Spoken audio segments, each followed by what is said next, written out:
Wednesday. I made Wednesday my food prep day, so I'm gonna take you all along with me while I start to get some things prepped. I've got some of the babies napping and the other kids kind of being quiet, so we'll see how much I can get done. And then anything that has to be done later when the kids are up, I will just do a voiceover too.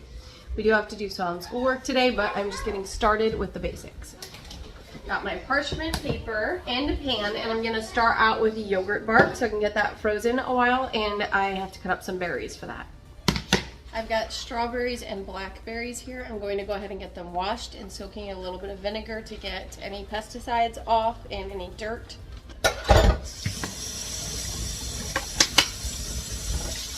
I'm also gonna throw some blueberries in here because why not?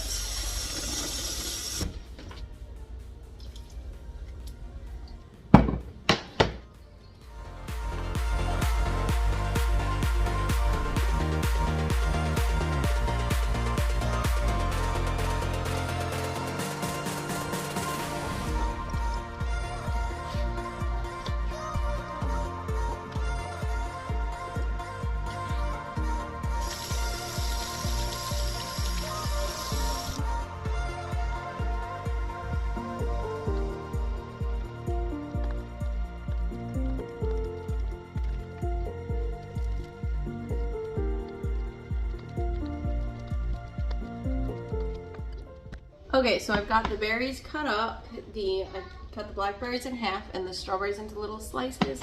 And then I've got the blueberries here. And I'm just going to put some parchment paper on this pan to get the yogurt on. I have no idea what's going on outside. But look at all these birds. What does that mean? They're everywhere. Bye, birdies. Don't know what that was about. So I've got strawberry yogurt here, and I've got 2 of them to use right now, so I'm going to make 2 layers and just do it on top of each other because I don't have a lot of room in my freezer to be doing a bunch of different pans. Also, for some reason, it's my only pan like this, like my only sheet pan. So yeah, I'm just gonna do, I think I'm gonna try to fit half the berries, half of each berry on each layer. See if I can do that. I love having yogurt bark in the freezer for breakfast for the kids and things like that. You'll see, after I freeze it, I break it up and put it into bags in the freezer. I also reuse these containers. I clean them out and reuse them. You can reuse containers that have, you have to look at the number on the back here. I don't know if you probably know that. Maybe, hold on, let me try to focus it. Can you see that number there? I believe that is the number 5. Yep, it has a 5 on it, so that can be reused and recycled. You'll have to Google the numbers if you're interested in like what number you can do what with, but you can definitely reuse these for a while. And I do that with the applesauce containers also, and use them for little snack cups for the side of kids' meals and things like that. So yeah, I like to save containers, depending sometimes on how smelly the food was that's inside of it. Like, I have jars of anchovies in the fridge that Aaron likes, but I'm not going to be saving those. So yeah, it just depends on the individual what you're willing to do. But if you didn't know that, you do now. I also like to rinse them out right away so they're easier to clean later. Okay, so I'm gonna start out with the raspberries and just do half. Then I'll do half the strawberries.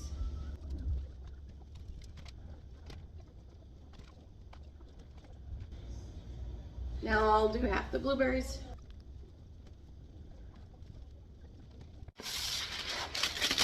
Now I'm just going to put a second layer of parchment paper and put the next layer of yogurt bark right on top here.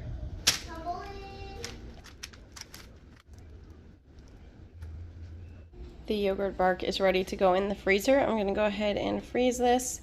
Like I said, 2 layers here, so we'll see how that works out. I'm pretty sure it'll be fine.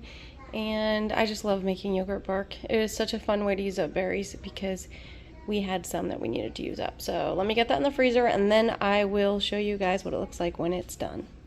Next up, I decided to go ahead and start some zucchini bread. Since it takes almost an hour in the oven, I thought I'd go ahead and get that started. So this is the recipe if you want to screenshot the front and the back of the card. We love this recipe. We use it for our banana bread, zucchini bread, carrot bread, whatever else. So it's a really good base recipe. And I froze my zucchini in Ziploc bags. When I got zucchini from a farmer's market in the fall, I just bought a ton of it, like a lot. And then I used the grater attachment on my KitchenAid and grated it. I grated just like a lot, and then I portioned it out in 4.5 cup portions because I knew that's how much I needed for this recipe.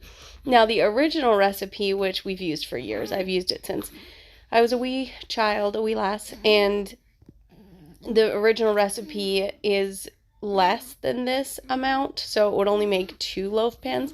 But since I have a large family and I like to make things in larger quantities so I could freeze them and just have them on hand, I made this recipe so that it fits perfectly into my KitchenAid mixer, my 5-quart mixer. So that's how I adapted it. That's what I did for me, and I made it so it's actually 1.5 times the original recipe. I know it sounds kind of silly, but that's what I did, and that is what is written on the card. If you screenshot that, that will fit perfectly in a 5-quart mixer. Then here I decided this was kind of just random. I decided last minute. This was not something that I planned, but I decided to make a couple of pie crusts. I would have made this in a larger quantity too and kept it in the fridge. It's really good that way, and you can just pull it out when you need to use it. It's just as good as fresh. So I was going to do that, but I didn't have enough of the shortening. I used coconut oil or shortening. I have coconut oil written on the recipe card. So I just decided to do half, which would make 2 pie crusts. And as you can see, as I'm rolling out here, I realized I used one of my pie pans already for the zucchini bread, and this was my only other pie pan. But it is larger, so I knew it would fit more, and it would probably fit the whole pie. I was making Kentucky Derby pie, which I'll also show you that recipe, and that is also something from my childhood. But this pie crust, as you can see, so I just doubled it, and it wound up being just perfect. It was just the perfect amount of pie crust. Nice and thick for sure, but it was good. And this is how I typically pinch my pie crust on the edges like this, just with my 2 fingers, and then I kind of straighten it out so it doesn't look pokey and weird, even though I kind of like the rustic look. But anyway, then I popped that in the oven to par bake a little bit. The recipe wanted a partially baked pie, so I just thought while I'm preparing this recipe, I will stick that in the oven a while, since it was already preheated to 350. I wouldn't recommend what I was doing, which was opening the oven about 300 times to check on things and whatever else. It's good if you're baking something just to leave it alone, but I had to open it for various reasons. And then here I am just beating a couple eggs, and then I forgot I was actually doubling this recipe.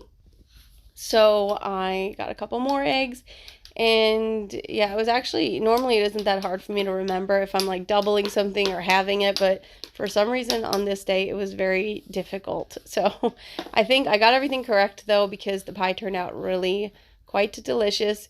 The children loved it. Aaron really liked it too, which was good. So everybody was very happy with it. I mean, what's not to like? It's chocolate chips and sugar and flour and butter, and yeah. So it's definitely something I'll try again, or I'll make again. When I did bake it though, it had to bake for a lot longer than the recipe says, because it was double and in one pie dish and it was deeper. So I had to just keep checking on it, and I waited for when it seemed set in the middle. I really should have checked it more thoroughly, because I just thought, oh, that looks good. I did bake it for probably at least twice the amount that it said on the recipe card. So I thought I was good, and I even lowered the temperature because I didn't want it to like burn on the edges and stuff.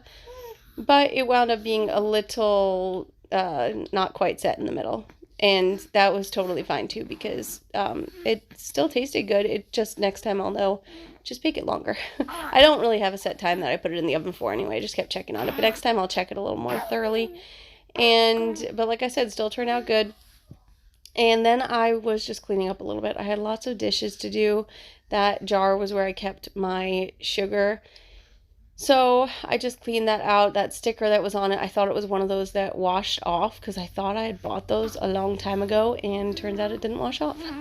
And then over here I forgot the paddle attachment. I had some dishes on the counter behind me that I had to bring to the sink, and I just got everything cleaned up, cleaned off the mixer, put all the things away, the flour, the sugar, wiped off the counters. It's pretty self-explanatory. You can see I'm doing that. And I was done with the mixer. I wanted to make biscuits too, but then I decided, you know what? Enough is enough. I like, it was plenty of stuff. And I had to get dinner started too. I'm trying to kind of stay on a schedule.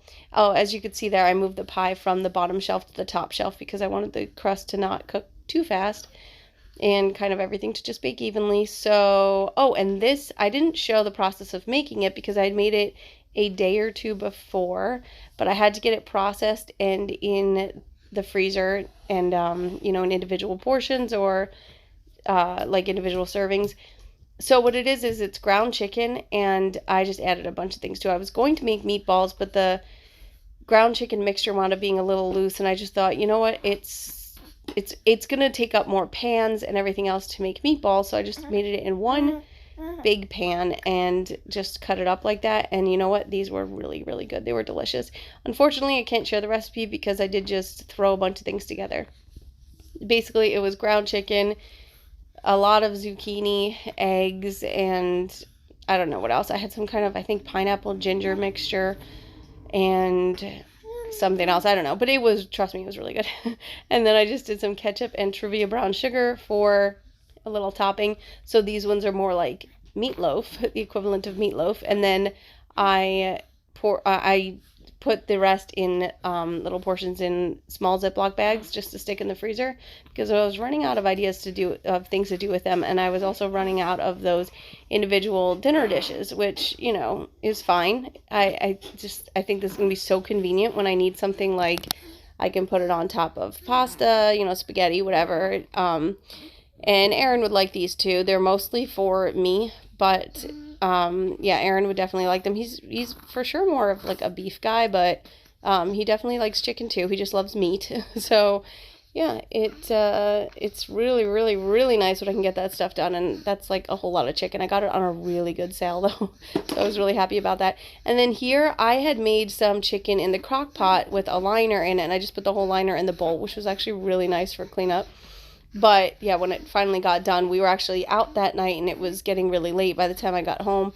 So I just put the whole thing in a bowl to process later.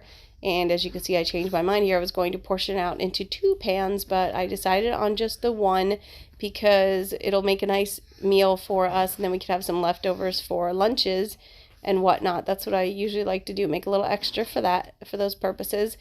And then I had to go get started on dinner. I usually try to start actively making dinner by 5 o'clock, and it was definitely after 5 at this point, not much after, I forget what time.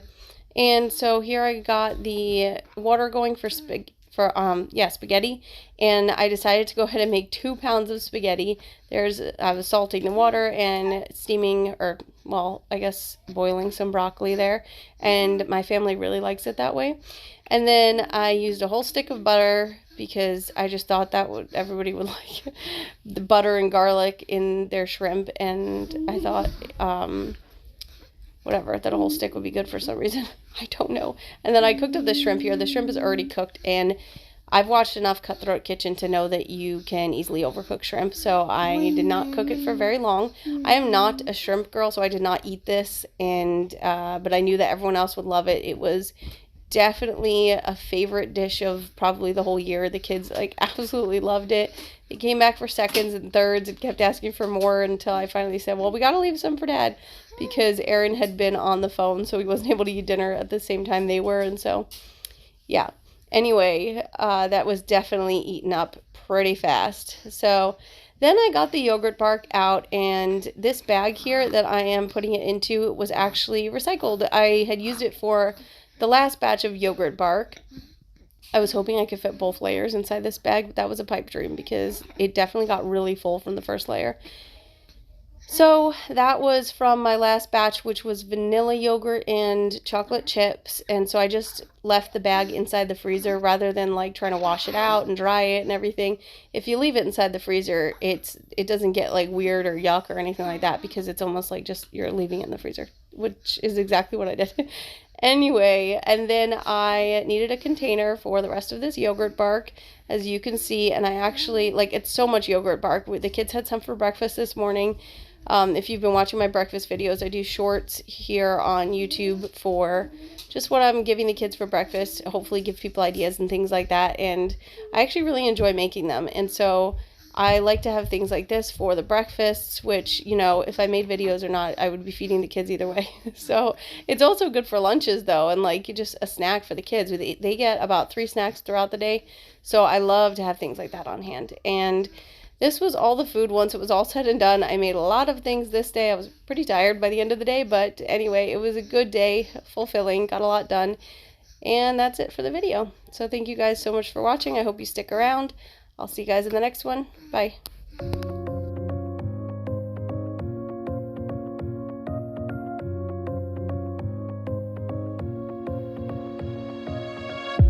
I really wanted to get it right, trying to find some balance in